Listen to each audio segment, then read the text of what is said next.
Hi hello welcome to our channel. నేను మీ journalist Srinidhi. Manusmriti ఇంకా హిందూ ధర్మం మహిళల గురించి ఏం చెప్తుంది అన్నది ఈ వీడియోలో చూద్దాం. ఈ మానవ చరిత్రకే పునాది అయిన స్త్రీకి చరిత్రలో స్థానం కూడా లేకుండా చేసి ఆమెకు కేవలం భోగ వస్తువుగా ఒక బానిసగా చిత్రీకరించింది హిందూ ధర్మ పురుషాధిక్య సమాజం. మతం పేరుతో, ఆచారాల పేరుతో, సంస్కృతి పేరిట, కట్టుబాట్ల పేరుతో హిందూ ధర్మ గ్రంథాలు స్త్రీలను బానిసలుగా చిత్రీకరిస్తూ స్త్రీలు చదువుకోకూడదని ధర్మశాస్త్రాలు స్త్రీని చదువు నుండి దూరం చేసి స్త్రీని కేవలం భోగ వస్తువుగా మలచడం కోసం శృంగార శాస్త్రాలు, కామ శాస్త్రాలను నిర్మాణం చేశారు. పురాణాల్లో ఉన్న శృంగార లీలలు, కామకలాపాలు, వ్యభిచార వర్తనలు మొదలగు వాటిని నీతి కథలుగా, వాటి పారాయణమే ముక్తిదాయకంగా హిందూ సనాతనవాదులు ప్రచారం చేస్తూ వీటిని కళారూపంలో ప్రజలకు దృశ్యములుగా, శ్రవ్యముగా నిరంతరము చూపిస్తూ స్త్రీకి సంబంధించిన అణచివేత, పవిత్రమైనటువంటి పాతివ్రత్యముగా ప్రచారం చేసి స్త్రీ వ్యక్తిత్వాన్ని అనేక కోణాల నుండి కించపరచడం జరిగింది. ఈ విధంగా స్త్రీలకు వేదాల్లోనూ, గౌతమ ధర్మ సూత్రాల్లోనూ, మనుస్మృతిలోనూ, పరాశర స్మృతిలో, వాత్సాయన కామ సూత్రాల్లో, పురాణాల్లో, నీతి శతకాల్లో అడుగడుగునా స్త్రీలను కించపరిచే విధంగా మన హిందూ ధర్మ గ్రంథాలను నిర్మాణం చేశారు. భారత రాజ్యాంగం కంటే ముందు స్త్రీల స్థితిగతులు ఏ విధంగా ఉండేవి అంటే, వేదకాలాల్లో స్త్రీలకు ఏమాత్రమూ ప్రాధాన్యత లేదు. స్త్రీ వేదాధ్యయనానికి అనర్హురాలుగా వేదాంగాలన్నీ ఘోషించాయి. ఋగ్వేద సంహితలో 10వ మండలము 95వ అధ్యాయనము 15వ శ్లోకం ప్రకారం స్త్రీల హృదయాలను తోడేళ్ల హృదయాలతో సమానంగా భావించి అనుమానించడం జరిగింది. ఋగ్వేద సంహిత 4వ మండలము 33వ అధ్యాయనము 1వ శ్లోకం ప్రకారము స్త్రీలను శాసించడానికి వీలు లేని చంచల స్వభావం కలిగిన వారు అని అనుమానించడం జరిగింది.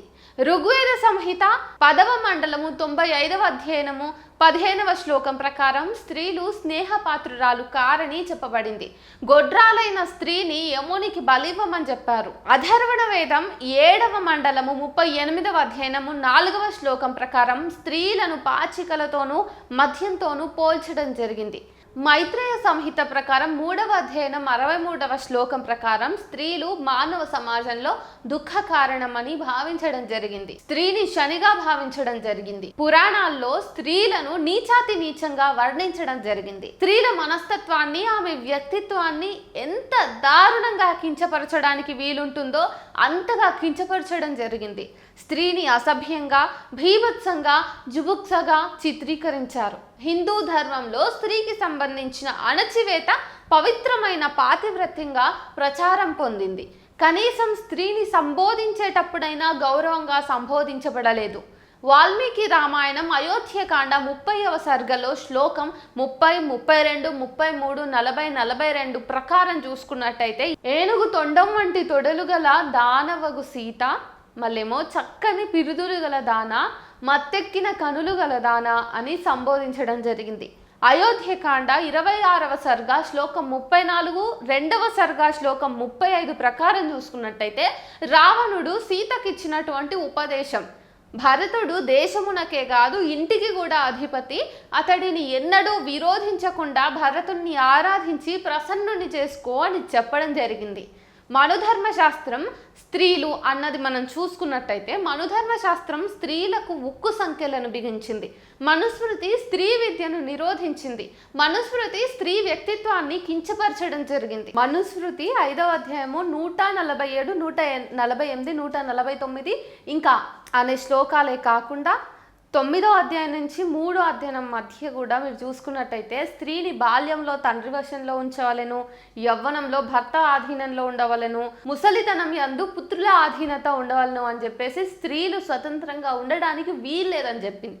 బాల్యంలో అయినా, యవ్వనంలో అయినా, వృద్ధాప్యంలో అయినా స్త్రీ ఇంటి యందు స్వాతంత్రంగా ఏ కార్యము కూడా చేయరాదు. స్త్రీ తండ్రి, భర్త, కొడుకులను విడిచిపెట్టి ఉండరాదు. అలా ఉన్నట్లయితే వారు మాతాపితరుల 2 వంశాలకు చెడ్డ పేరును తెచ్చినట్టు అవుతుంది. దుర్మార్గమైన ఈ నిబంధనలు కొన్ని వేల సంవత్సరాల నుంచి స్త్రీ స్వాతంత్రానికి సంఖ్యలు వేస్తూ ఉన్నాయి.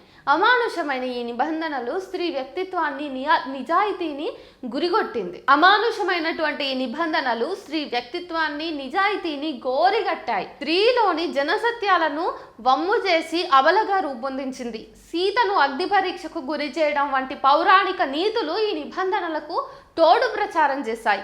ఈ అమానుషంతోనే 6 ఏళ్ల పిల్లకు 60 ఏళ్ల వాడికి కట్టబెట్టి బాల్య వివాహాలను సృష్టించారు. ఈ అమానుషంతోనే మగాడు చనిపోయిన తర్వాత శీల సంరక్షకుడు లేకుండా పోతున్నాడనే అనుమానంతో అమానుషంగా సతీ సహగమనం పేరుతో స్త్రీలను అంతం చేశారు. పురుషుణ్ణి నిత్య శంకితుడిగా, కాపలాదారుడిగా తయారు చేసింది మనుస్మృతి.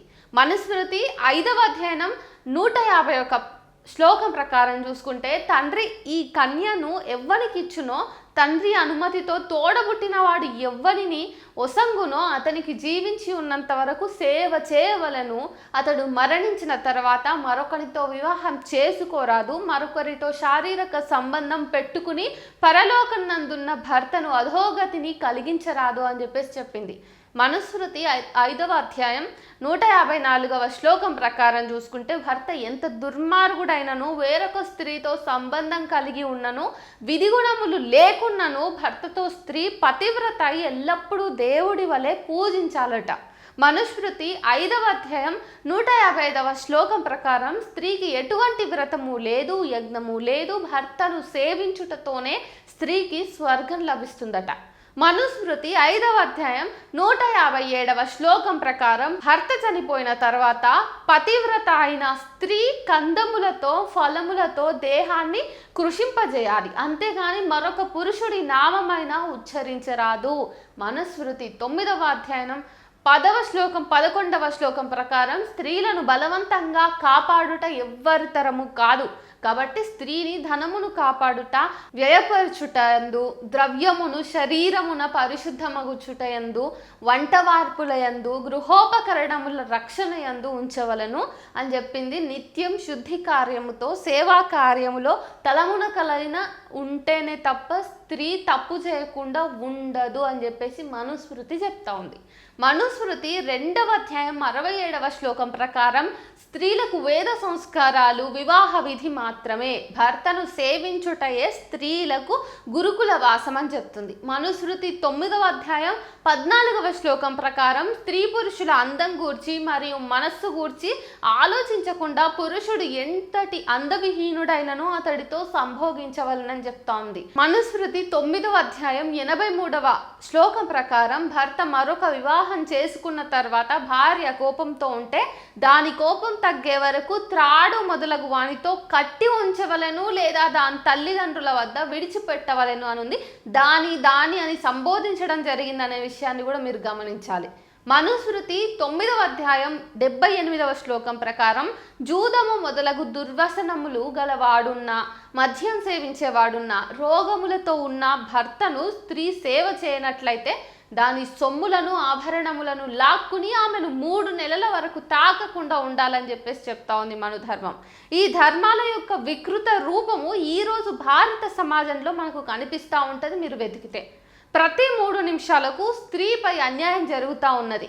2012లో స్త్రీపై జరిగిన హింస ప్రభుత్వ రికార్డులో వచ్చింది. ఎంత అంటే 2,44,270 మంది స్త్రీల మీద వివిధ రూపాలైనటువంటి అన్యాయాలు జరిగాయి. ఇందులో 24% లైంగిక నేరాలు ఉన్నాయి. 2012 సంవత్సరంలో నమోదైన వరకట్న వేధింపుల మరణాలు చూస్తే 8,223 ఉన్నాయి. 2012 స్త్రీలపై జరిగిన గృహ హింస కేసులు చూస్తే 1,06,527 కేసులు ఉన్నాయట. ఈ ప్రతి 9 నిమిషాలకు స్త్రీలపై గృహహింస జరుగుతూ ఉంది. ఈ విధంగా ఆమ్ల దాడులు అంటే యాసిడ్ అటాక్స్ కూడా రోజు రోజుకు పెరుగుతూ ఉన్నాయి. అంతేకాదు భారతదేశంలోని బ్రాహ్మణీయ వర్ణధర్మంపై ధ్వజమెత్తిన డాక్టర్ బాబాసాహెబ్ అంబేద్కర్ గారు స్త్రీలపై అణచివేతలకు కూడా నిర్మూలించడానికి ఆయన చాలా చేశారు. భారత రాజ్యాంగంలో స్త్రీల కోసం article 15, article 16, article 23, article 38, article 39, article 39A, article 42, article 44, article 325 ద్వారా స్త్రీలకు రక్షణ కల్పించడమే కాకుండా స్త్రీలకు ప్రత్యేక హక్కులు కల్పించాలని తాము న్యాయశాఖ మంత్రిగా ఉన్నప్పుడు హిందూ కోడ్ బిల్లును పార్లమెంట్లో ఆమోదించాలని పోరాటం చేశారు. హిందూ కోడ్ బిల్ 1951 ఫిబ్రవరి 5వ తేదీన హిందూ కోడ్ బిల్ను ప్రవేశపెట్టడం జరిగింది. అందులోని ముఖ్య అంశాలు చూసుకున్నట్టయితే మొదటిది మగపిల్లలకు ఆస్తిలో ఎంత హక్కు ఉన్నదో ఆడపిల్లలకు కూడా అంతే హక్కు ఉండాలి. ఆ తర్వాత విషయం ఏంటంటే పిల్లలను దత్తత తీసుకునే హక్కును, దత్తత ఇచ్చే హక్కును కూడా కల్పించాలి అని చెప్పేసి. ఆ తర్వాత దత్తత విషయంలో దత్తత తీసుకోబడిన వారితో పాటు దత్తత తీసుకున్న తల్లికి కూడా ఆస్తిలో భాగం ఉండాలని చెప్పేసి వాళ్ళు రాశారు. వివాహం విషయంలో కులాంతర శాఖాంతర వివాహాలను అనుమతించాలని చెప్పేసి అందులో ఉంది. బహుభార్యత్వం రద్దు చేయాలని చెప్పేసి అందులో ఉంది. భార్యాభర్తలు విడాకుల ద్వారా తమ వివాహాన్ని రద్దు చేసుకోగలగడం గురించి అందులో ప్రస్తావన జరిగింది. వివాహం వల్లనే దత్తత కూడా ఏ కులం నుండైనా తీసుకోగలగడం అనేటటువంటి ఒక స్వేచ్ఛనిచ్చింది. ఒక కుటుంబంలోని భాగస్థులందరికీ ఆస్తిలో సమాన హక్కు కల్పించాలని చూసింది. కానీ హిందూ ధర్మ ముసుగుని కప్పి పితృస్వామ్య వ్యవస్థను కాపాడాలనుకున్న అప్పటి మన గొప్ప గొప్ప నాయకులు ఈ బిల్లును అంగీకరించలేదు. 22వ తారీఖు 9వ నెల 1951 రోజున ఝుంఝున్వాలా ఈ బిల్లును ఉపసంహరణ చేయాలని ఈ విధంగా అన్నాడు. You kindly withdraw this code and relieve the Hindu community of it. పురుషులు ఈ బిల్లును వ్యతిరేకించడం ఒక ఎత్తు అయితే అప్పటి స్త్రీ నాయకులు ఈ బిల్లు పట్ల తగినంత శ్రద్ధ చూపకపోవటం, స్త్రీల సామాజికోన్నతి గూర్చి వారు దూరదృష్టితో ఆలోచించకపోవటం డాక్టర్ అంబేద్కర్ గారిని బాగా బాధపెట్టింది. హిందూ కోడ్ బిల్ పార్లమెంట్ ఆమోదం పొందనందుకు డాక్టర్ బాబాసాహెబ్ అంబేద్కర్ గారు తన న్యాయశాఖ మంత్రిత్వ పదవికి రాజీనామా చేశారు. ఈ ప్రపంచంలో స్త్రీల హక్కుల కొరకు తన పదవికి రాజీనామా చేసిన మొదటి వ్యక్తిగా డాక్టర్ బాబాసాహెబ్ అంబేద్కర్ గారు చరిత్రలో నిలిచారు. కానీ ఈరోజు డాక్టర్ బాబాసాహెబ్ అంబేద్కర్ గారే విజయం సాధించారు. స్త్రీ స్వేచ్ఛను అరికట్టిన హిందూ సమాజంలో కాంతిరేఖలు ప్రసరించారు doctor BR Ambedkar. Doctor BR Ambedkar గారు సమాజ గమనాన్ని మార్చారు, స్త్రీలను ఆలోచింపజేశారు.